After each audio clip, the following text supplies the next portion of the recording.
tiyan an soishin a oma zuda pahniawm chuan ngai dan pathum a awm ti khania chuan chuan Israel fa te hi chhawng relama chuanin thlarau lama chuanin thlarau pakhat an ni awang hianin an in thurual em em a nimaseng pawn hlang lama hianin kan hmelan a in an lawang hian kan thlarau duh zawng leh kan thlarau nihna hi ang lo hlawma a tu tu pawh hi chuwang chuan in mil em em hi thil ol sam ani lo a Bible te kan chiar chuanin hun tam zawk ah hianin harsat na an ton huna pathian lam an hoya an piang thara ti chuanin pathianin a chan him hrina tiane Bible pumpui kala khom don chuan Israel history hi chu chu akal dan tlang pui ania kan khosat thei deuh huna hianin pathian hai pathian nung her san te hi alo ol thin nge nge a nima sengin Israel faten kan swalan sima pathian laman hoi huna hianin pathian angai ven thina a chan him fo thina chu tiang chu alang sar zual chu ti mayang tu na ka soi cycle chu rorel tu le khabu kha kan en chuanin alang sar pathian ngei po kha so ya nge in duwa mal som na ka pe khona in mel mate chunga ral ne na ka pe khona hianin miron phat san zela ti chuan miron au zela mel mate ti du da na in ton huna in san him tu turin judge of team ho karon pele zel chewan ron chan zo ai khanin in sual pa ngai in sual zela ate top na lam phe phe chuanin siam chop pathianin in biak te kha au to ro in ni nom em mai ti te thleng khanin pathian khanin tong kama chua ta chu chu to na po hian an la ni renga kan khosat thei deuh chuanin Israel fate te mayang to na ate khen nan sa kho zalen na lama emo ani lo chuanin gentle culture na in adjust assimilation hi hei tuna po hianin a Judaism pumpui hianin ati ngai na hlor a hriat lo gentle culture kan ti don nge ani lo chuanin namdang te na in nei pola sa khwana lama ti mayang Jewish genealogy lama khanin assimilation khatam tel tel in America aposonin Zudani mang silo nen in nei pola fate Zudani to mi asilo apate Zudan lo ni awa han Zudaka ni emo ya interest wal te po antam em chu chu America lama aposonin bikin major issue major problem atling phahiala so bang chuanin tuna po hianin ni gok lama gok chu Israel fa te chawni lo khobel pom puya lal pa pathian in ro puina aron lan chwa na tura ayang lo chu program lo ro sa chani aron thleng nge tura be se rangin thleng thei lo sam thleng lo thei tram sengin thleng mi alavin thil thala ma hian pathian in ron her chok thei seng chuanin alom biao dona nima sengin Israel din hun te po kan en chuanin tor shrap lo chuan kan piang thak tak tak thei ngam o ti te po hi ngai dan om rum ruma ni ma sengin engtin nge pathian ni lo ron ve lang ti chu tu man kan soi thei lo wa Israel te po chu ti maya han piang thar hlam po ni ma sengin lalpa pathian an ni kha chananga ti chuan khobel pom puya juda te lo huwa a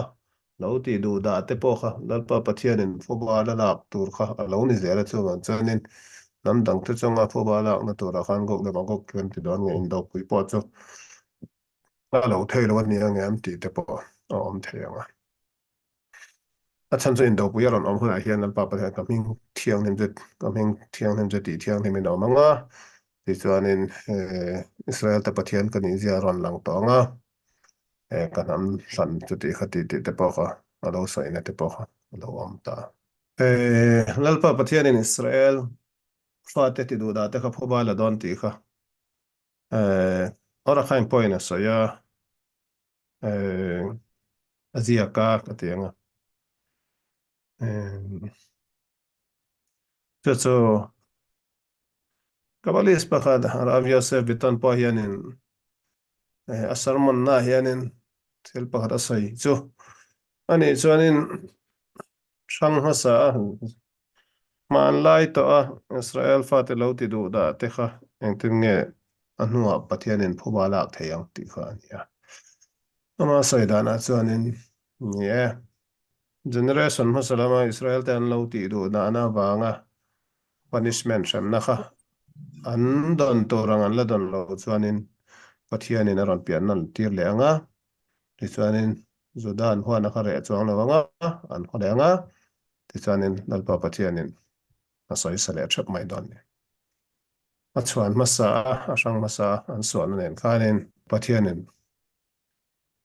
aron soi sa don ani ti khanin a soi a chu chuan soi le ma chuanin pian non na pian pian non le na kha ami topic a khan kan lu don chuanin ti mayang pom tur nge pom lok tur nge có soi sol ni lo chuanin Christian te hian an pom lem lovin ringa Judaism hian a pom em kabala lama kal ho hianin thlaraw lama thradema ril deba chut ho hianin an poma midras chuta thon thua te po hianin alang deuh fo thinanga alan zeuh zeuh na po ma ti zawk ang nima sengin a halakha chanela kan endon chuanin a revealed person of the Torah a secret nilavin a revealed person of the Torah so ngai ven don chuanin reincarnation kan ti pian non le tho hianin omzia chuti em in ti mayang importance an ngai poimo lemin alang lawani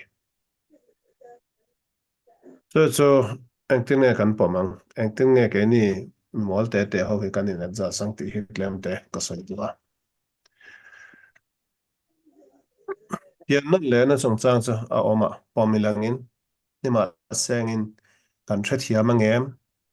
ti zo na ro chu a chan na chu hiam nang kan thret hiam lo hriat thiam lo chu pom tur nge kan hriat thiam lo chuanin thil kan hriat thiam lo kan hriat thiam pe lampang hi e rin na in kan talpui ani faith atlang pe chuanin mi kan thluakin a hriat thiam kha chu kan hriat thiam ani ma karing ti po om zia om lawa kan hriat awang khanin rin tur chu om sa ni maya kan ring sa ni maya chan chu ring mai mai ni loin kan hriat chiang alom nima sengin kan hriat thiam pe lam aron ni huna hianin kapom nge ka ring nge kapom lo nge ka ring lo nge ti kha alo ni ta ni kan thluakina a hriat thiam pe lam hila khanin rin na kha kan kalpui ta ni chu wang chuanin pian non la na a omang em ti chuanin a omang i hrithiam tak tak em a oi chu wang chuan karin na kha ka kalpui turun tiam je chu enga tinge pian non le na chu tlem te ngai ven deuh angai na kan ti chuanin thil hi thil he tradewa kan ngai ven chuanin generation pakhat chau ngai vena hianin zona om tam tak hi chan theilo a omani tuna kan present kan current generation hriat thiam na tura hianin generation masa chuan masa khan engtin nge kan pi le kan pu ten lo om ti te pawh ngai vena ngaya ti chuanin malaya kan generation kan din hmun le tuna hianin enge kan an khami khanin nakina the coming generation tur kha engtin nge a influence theyang ti kha ngai bel dan te mayang in rin dan in po cha dan kha aron don ta tona ka soi cha fia lo chuanin tian karon fel fia to manga bible ayan to som pe ka po hanal pa pathian hianin chuan thum chuan li thleng phuba la don meron soi sa don ama kan ti lungoi lo chuan ti te po kha kan lo chiar ka be se ya chuan khat ni lo chuan ni chuan thum chuan li enge chuan ni chuan thum tiam the generation to generation or fourth generation thing enge zia tiam zia chu generation pakhat chau kha pathian thudik ala aron lan chian na tura hen atok thrin lo ani chu ตัวนั้นกันเป็นหุ่นเสียนั่นตัวรายเย็นส่วนเองก็มันจะจัดให้กันไงเป็นไงอ่ะนั่นจะขัดจุดที่มาอย่างนี่ไม่น่าข้าเนี่ยบอกชวนมาสาวเขาสุดโลค่อยจังเงก็รอนอินจงชัวก็มาก่อนก็ออริจินตัวเงกันนี่ที่พอชวนแล้วว่าตัวนั้นตัวเล็กตัวดินหุ่นเจ้าว่าก็ทิ้งลุงจังก็ท่าจังก็เปะกะนักกินอรอนแข่งตัวพอง่ายไปหมดแล้วเรา akal liam sa atang po khanin engma zir chwa po tum lo haider mai ti kha a thabera ni fer lo mai thenga cho psychology lam thila ka soi to pon ni lo pathian thu a yanin pathian kan biak pai sem hawaya ti mai yang aming jo yut ke waf ke ni ta sengin hebrai tong a hianin yut ke waf ke anti hianin a horop hi kan her kwal chuanin om to a om me ka le om zel tur kha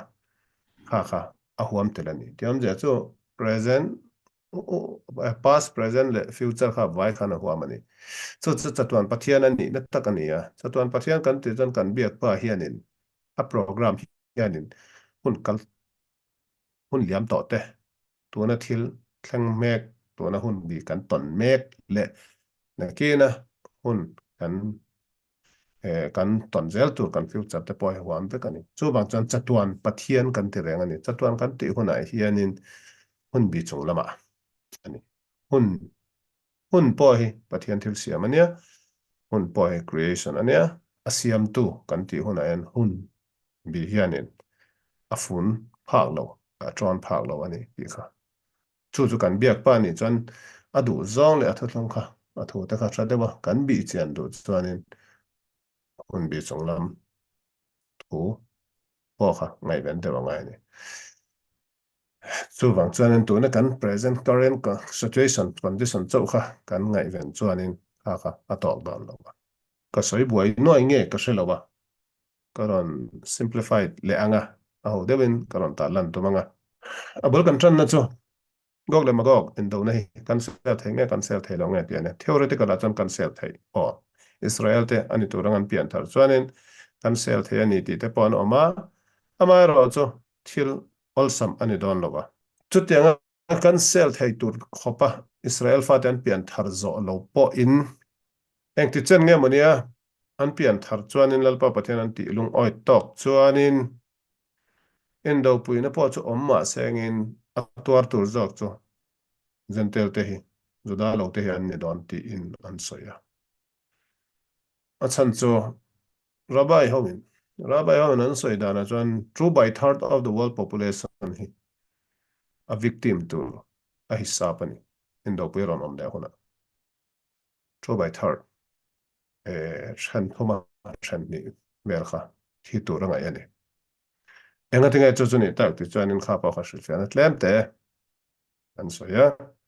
a chuana zuda te Israel pathian nam thlan lo ti du da zong zong te po kha pathianin ala shem lo te po ani turanga full scale punishment ala pek lo te po oma nga ila chu teng po chu full scale pek theina tura khanin pian non a chul po na ron pian non ti ranga hun hun lama chuanin ani turanga alpa pathianin Israel fa ten ti du da na kha ubala na turin ti ngai dan a omani chuma azir chuanin tlemte Shia thiaman osam deuta 2/3 of the world population ne slish ti kha aboral te jinga chan khateng category ho kha an tam fe don ani ti na kha ngai bel thei ani chu chu lo ni ta sang in ni bible a in tiam na kha chu tem huna chuan lalpa pathian khanin ang tin nge soi keimanen kanin do dona keiman Israel ka chananga zentel misol tenen kan lalpa pathian kha in do tura khanin pathian in do pui tura khanin ein soi lut lat maya khami a khane a Israel kha ama hum him na nuaya om jok torin alang ta cho ton like current news ton like thil thlang nan hian kan en chuani in thil he lem te chu to na kan soi dan chanela chuani a thlir thea kum so menga man zat ani lo dan zabi enga man zat kan thlir don chuan history kan en don chuan in nia Israel te hi juda te hi mangai khongai thak tak tak an nia asan chu UN level a po hianin khobal pumpui level a po hianin nam dang te khongai na hian dong khalo khop maya UN level a te phei chuanin UN United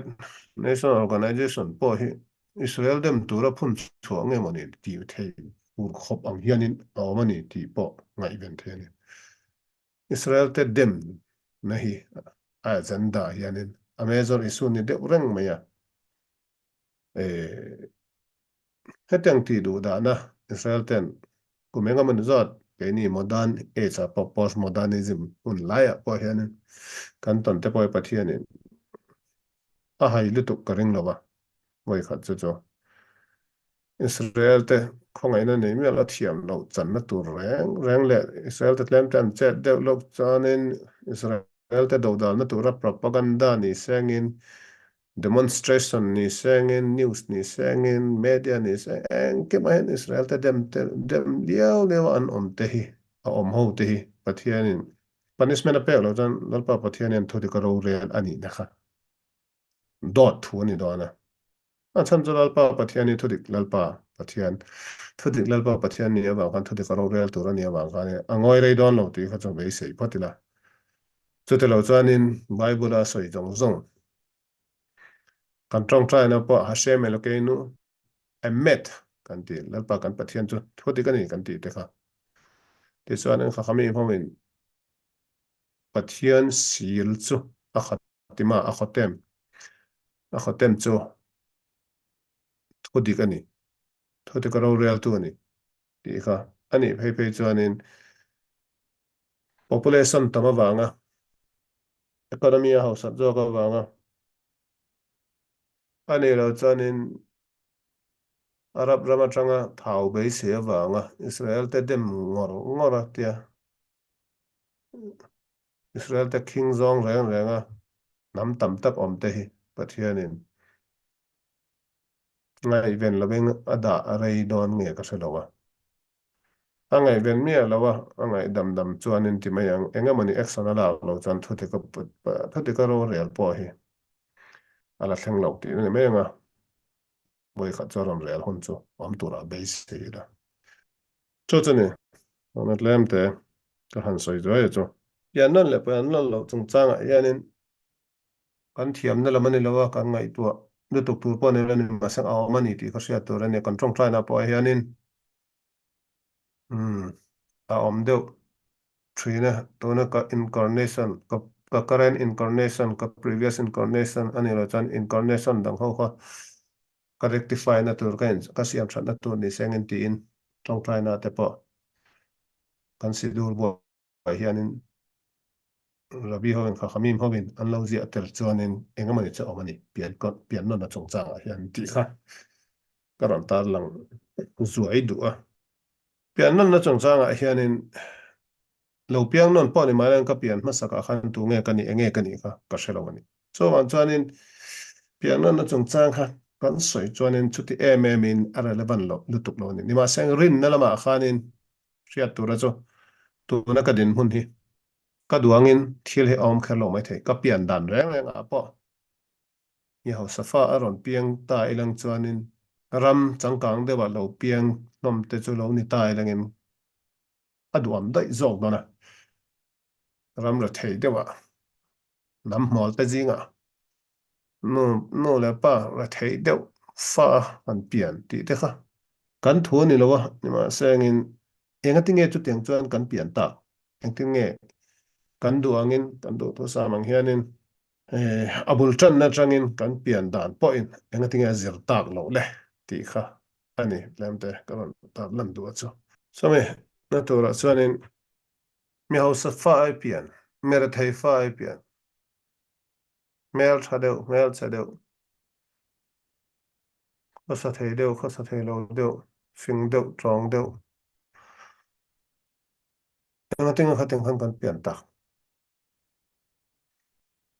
du thu sam thei lang chuanin kan din hmuni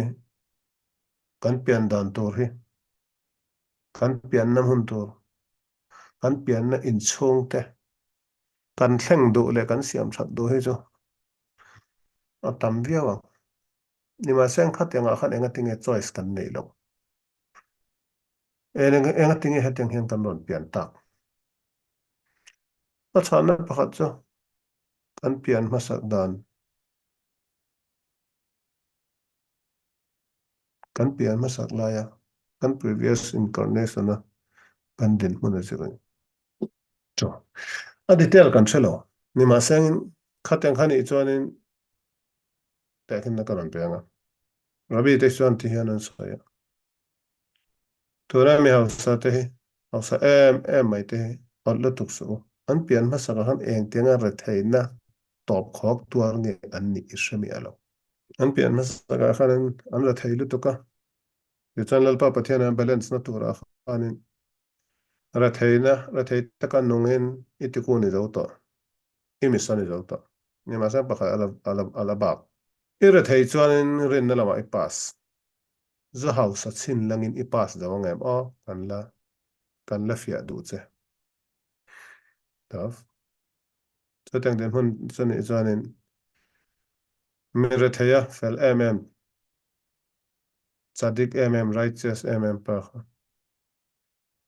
ran pian non tir le in house safa nuam sa deuh fa ran pian chuanin pathian chunga le mission te chunga arin om na kha ang hetangem ane lo chon chapo nei na khatangem enge kan en don ya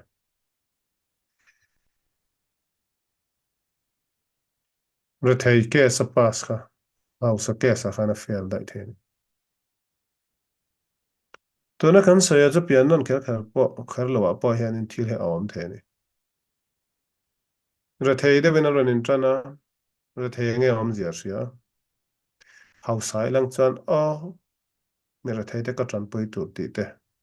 a soi mol mol mai the ni en tin nge moni in wan nei thak takin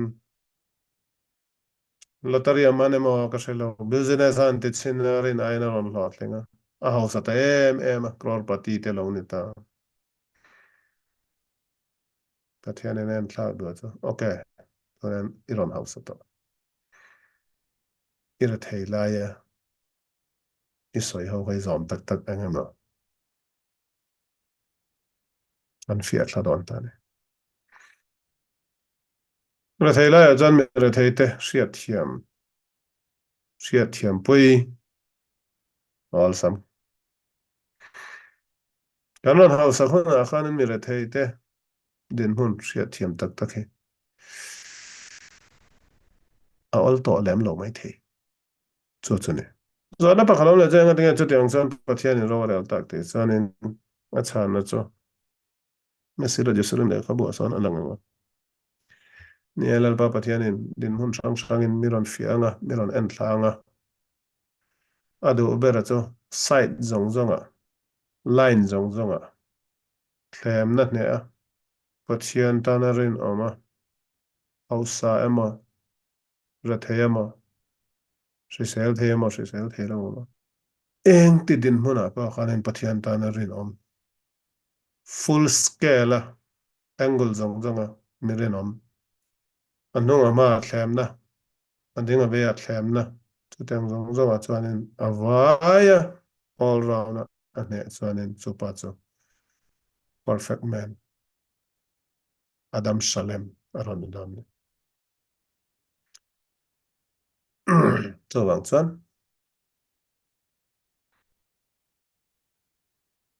a hausa te pawh hi kum tlangin an hausa ang ti garanti a awm lo a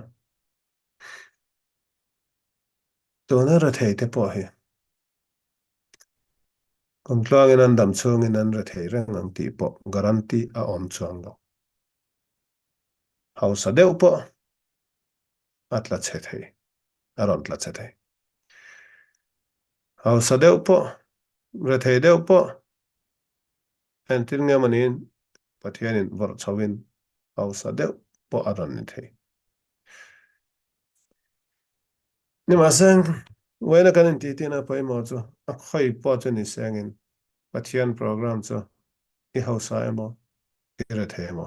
ilo re thein ilo hausa mo ilo hausa ilo re the emo pathia irin na kha enge point exam nge imo ti kha ani point no bera cho to na dam lai ni kho dam lai ni dam chunga ka teng extreme pani ka kan tong lo ni point incarnation pakata re thei fa incarnation panina house of fa I poka om le zel the chu teng chu akal dan generala akal pung hriat chuanin house da wanga mi re thei te zum hu sit lu tu poka om je om lo a thlak mai mai ni I future shami alo re thei wanga mi house te chu ot lu tu poka ani ber kher lo a chan chu mi house te hi an limin an lom zo tina a om lo chumi ai chuanin mi house lu tu te hi an ril ru a ha zo kan ni millionaire an ni crorepati trillionaire billionaire a million tela an infiam ang khanin an business an tlak chiat chuanin a million telin an chan le the infiam na na me na lawa a rispa sanga an infiam na kha an tlak chiat chuanin tlat tak an ni tlanat tak an ni dollar ching telin alak telin lo mai the Hollywood starring te po YouTube te po chang chuan an chua Hollywood starring lo kho sa the le tu na yan homeless Vai khat pa red carpet in show off turin thamno aduanga nei zo do starring ni ve block model star no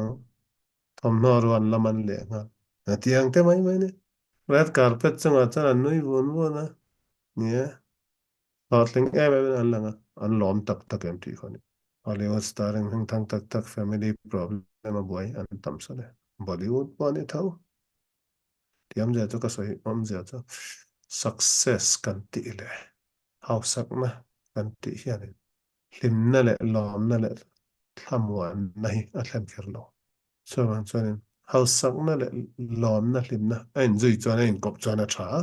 ni ma sang poisa ka nei chuan ka hausak chuanin nuam ka sang nuam ka tiang ani mi alo va thei deuh nei zo lem lo hausa pon in mi si lo ni ma sang na poi fa nau nen in mil em mangai devin ai khom thei in ti thei lim de bom khadeng in chung in mil na pathian thu nen sakwa na la ma po buai lo pathian nen in ti pathian nen in kom chan ta ka lung ai em na poi fa nau changa lung ai em to ma po thik lo I po nei chan pa lo chunga ma ne in chunga lim em van phuang khanin in chung nam chu van ram mai berani van ram tem lok family life cho teng po chu poisa in an a lei zo lo thilani millionaire ni poisa I zong ina po yam man lo ina pui poi ko aman lo trong tha chalawa ina pui lo ui re I lo ma ngem ko ta in king in bu na mi zong na shet pu je ming chiat na a lo ma ngem a ui re lo ti ma ta che nang le business lo ring no pui fa na kal san no la mer sa de e poisa an an I de bang an lo zei an lo fel an lo thlam hlu che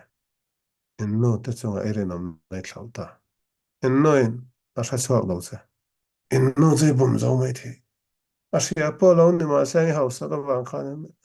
a sen point re theina kha tur ngam lo chu man chuan in angoi mai pa ni mai the ani lo chuan in shami lo in no kha I bum po ani mai the a zo na om zo ka chu pathian I bum zo ngem chu man chuan in pathian in aron ti huna tlak chia khan le mai do ni ani lo chuan in poisa kher kha tlak chian na kher khan lo po wan do na chi sang sang chiar sian lo ma lo wang chuan in na ka sai cha au te ni nei nun au sak nom sak nahi lom na le lim na ala ni mi alo kan lom na toren kan lim na toren chu teng ta pai an san zo comfort mi ron pe the luxury miron pethe easy life ease miron pethe nima seng atharaw lim naka paisa alei chuahi aharani ni hausa idu do hotel a ilu thei 5 star hotel 7 star 12 star million star pailo star idu za za chiar sen lo star hotel a pailu thei arlim alom chu itaksani physical pleasure ani nima sengin tharaw kha tui halin ril tramin atrak mai thei chan chu an taksa hlimna kha adai rei lawa kan ni na tak tak chu kan no na thlarau hi ni sia kan thlarau ha kan ti lung oi zo lo kan ti lom zo lo chuanin kan thlarawin buaina ran siam huna irritation psychological problem emotional problem ron pian huna khong wel lama buaina nei chuanin him deuh tui deuh mut thluk te lo har ta sleeping pill om lova mut hei to lo te an tamani mi hau sofa te euro lama po america lama po mut hil te na dam toy sleeping pill e lo chuanin mut hei to lo dollar chuan nei tam ni ma sangin sleeping pill ni tin basis a e chuan a side effect kha kan la soilo so chuanin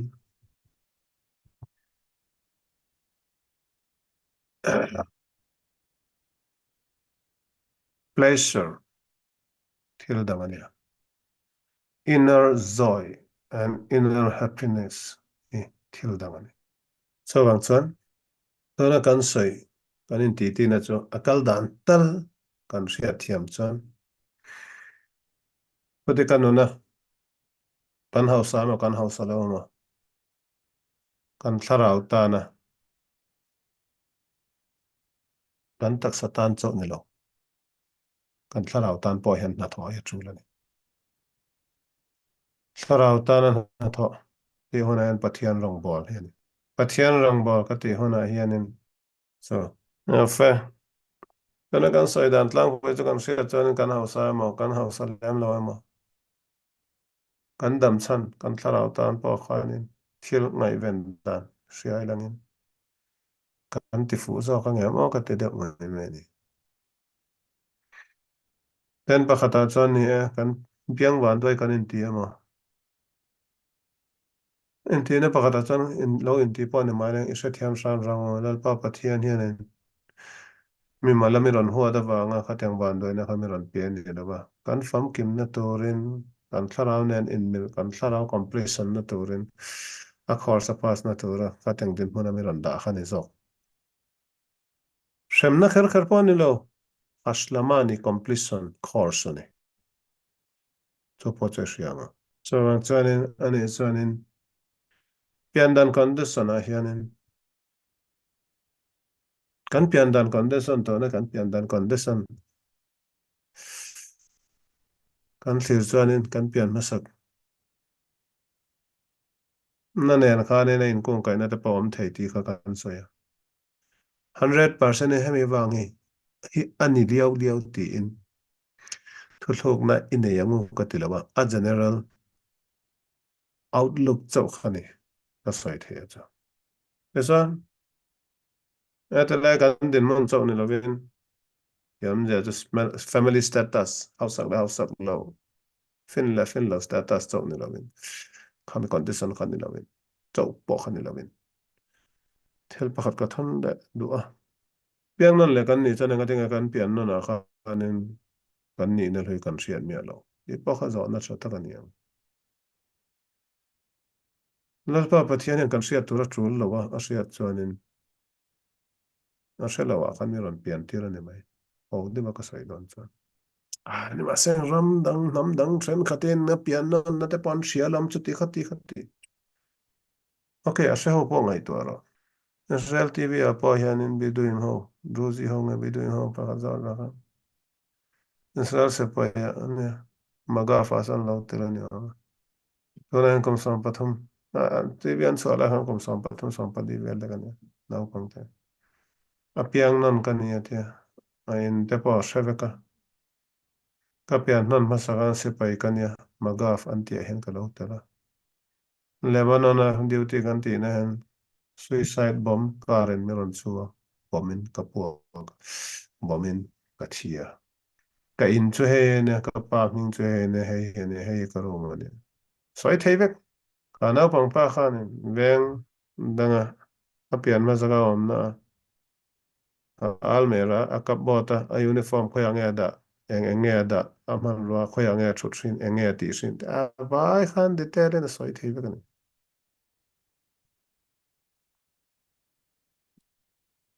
zanan zota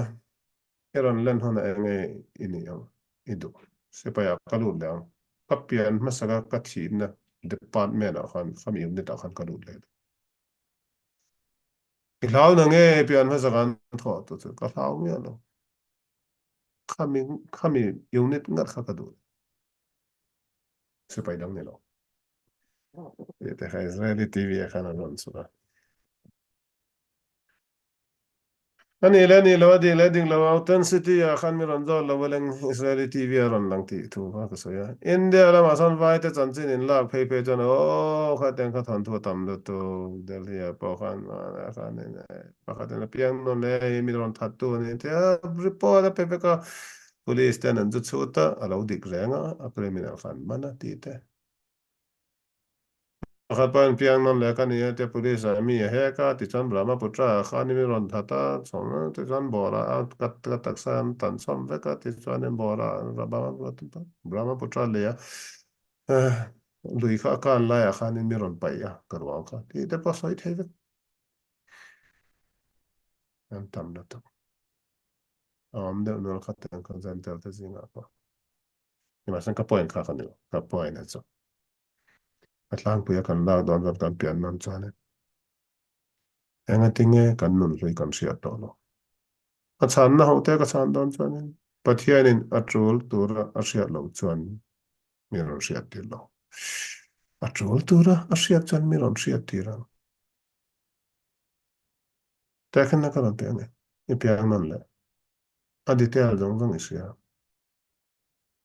no poi me al thate ve lo nei kom sam ni zai ron piang man le in hu ya tar to in hu ni i se boxi zene to ma la pasal fanal dangan lo nei dai to en te nge tiang le i manga em boxi ina puyani ti se boxi to man an siat pui boxi si lo je evan do ja ina pui tar ha atu ang klut te khai lo ni don ta boya aran te nang kan darling iti bon boya na pangini ka sai se trong tem so pom ya don lo cha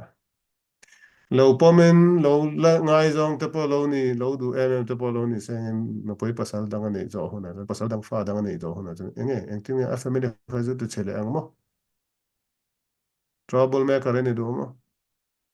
inen neile itiang lo tar dai to si am je omem tu teng din mun chin duem chumi ai chan sia lo ka sa zo lo ang te khin na mai me ka pe de a chan om lo en la pa pathian yen thil hi mi ron theng hil tir lo una kan soi ang chi te kha ti kha sia tu ni ma se nga chul chan ni kan thlarau mi son a zirin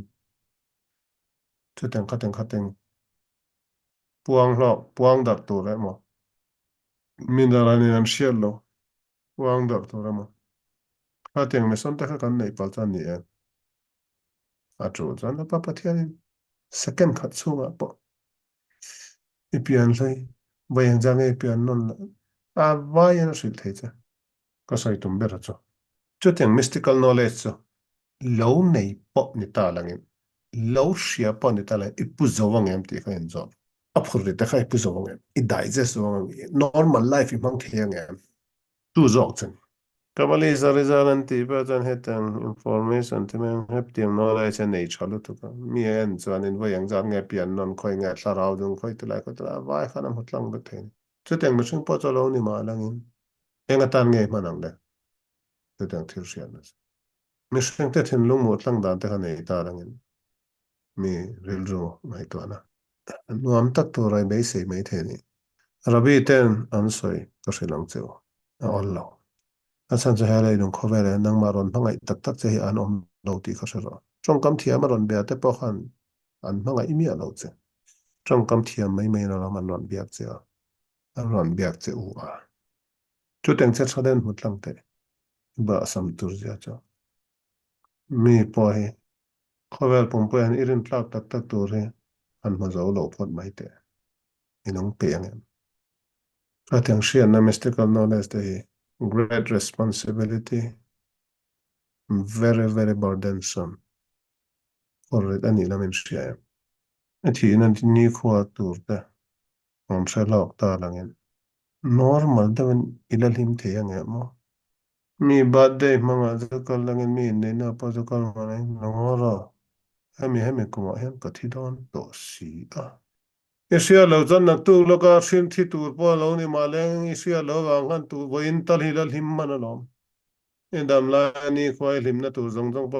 ati chevet the sin a trul lo sia I future sia chian beto ka wang khan inu puit hi san tur de hanga ito ata langin ifate. Ngalim de bini oman. Ake patian ram ro ni. Ifate nan set ya mangam. Inu puyen set ya po ni ma senga daize sangam. Katyang kanin. A side effect. Kan lo hisab lo. Perspective chang chang. Consideration factor lo ngai venture tam lo tu. Patian in set yang tu beron ngai ven sak feka. Atra thi turang bera. Kan siat tur chin chok. Kan siat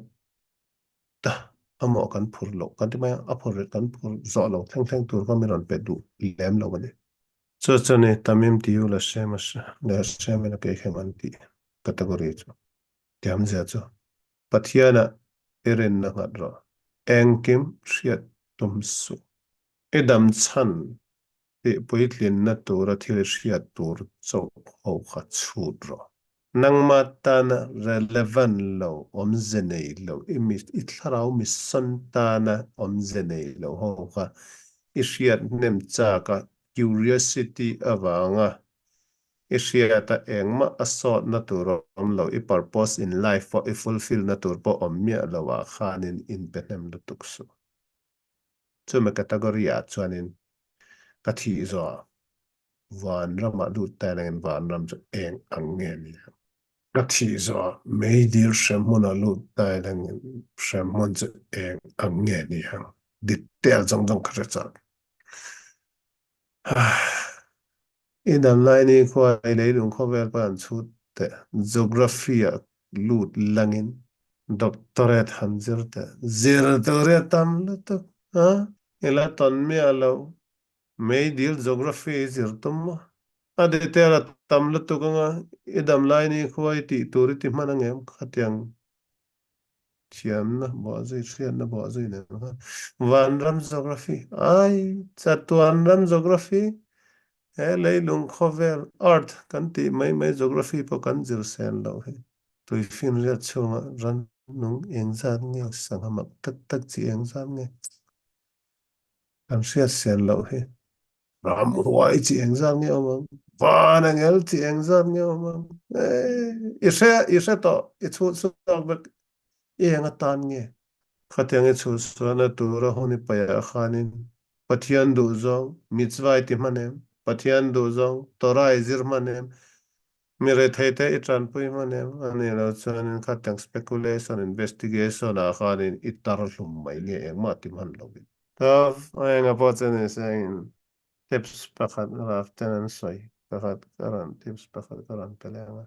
Kapian masan non masak masak yang kani lo kasalo ni masang indicator zone the indicator an sina zani ita siat na verka ngai vendro thật chuyện nó bây giờ ít piang non là ai lâu ni point ai lâu pian mà sao khan ít fail na point là ni kha khan mình in siam sát tu khan bay vọng đó là anh thấy cái này ít thật xe lút tu mấy thật xe đó mình à ha ha khan mình thật chuyện na khan ít fail là tu na hiền nên ít pass ngay ít weak point khan ngay event rồi ít pian non là giờ đủ lâu rồi cho nó clear dan pa khan clear dan pa này là cho nên ít phur zong le subject ít tu zong chu po cho ngay event rồi ít pian mà sao khan ít lâu ngay event pe lâu i-pass zo lo compartmental exam na turin khat yang subject a tuina nen kani ron piang ngai nep so perfection zong ro i du i thil du zong i bit zong i subject du zong in nun hong to na ra thei tran pui chuan mo mi ti ngai nep so khamilai na khan kal ro pathianin khamya khan completion nei turin khatianga chak na le du na nen aron pian tir che pawni thei yam la zo chu a general la chuanin tuna ka din hun chau hi ngai vel lawa a ma sami ya nan masak amo chu ti amo ti fa general la vaya ka lor khong na fan tuna ka che dan tur le un ka man dan tur po kha general outlook tal khameron pe theni tu tiang mai po chu a hla to ani pian na dan le pe pong po kan ser mai ai chuan ditela lu tu lo wangu a chan chu hriat tur lo chin hriat awa khan atangkai na om lo le kan buai na mai tur te kan zir chuak na ti po i in veng ango ni ma sengin kaini generation chu hi humankind history conclusion draw na turin atok lo sian tira tang mi sang in tran tira tang khowel top thank history jong jong hi lor khomani don kanin zoom fikani harau koma po zuda teni sengin gentle teni sengin family pakhat bek adam mishing bek kan ni hi family pakhat kan ni hi ake Israel chete chen nam thlan be se ter thlan adang tele naman ni lomo pathian faten ni lomo mishing an ni lomo pathian thil siam an ni lomo zona un lai pa te khen na kan pek ta kha ne ve khwa an sol na te pa dal pa pathian na veina Israel te zol nei azu tir ni kha zentel te khwa zentel te lal rawa so ran chuanin Israel ka ne nam dang te che lak lo ha khani lo nam thlan ini ina chu pathian thu a level sang de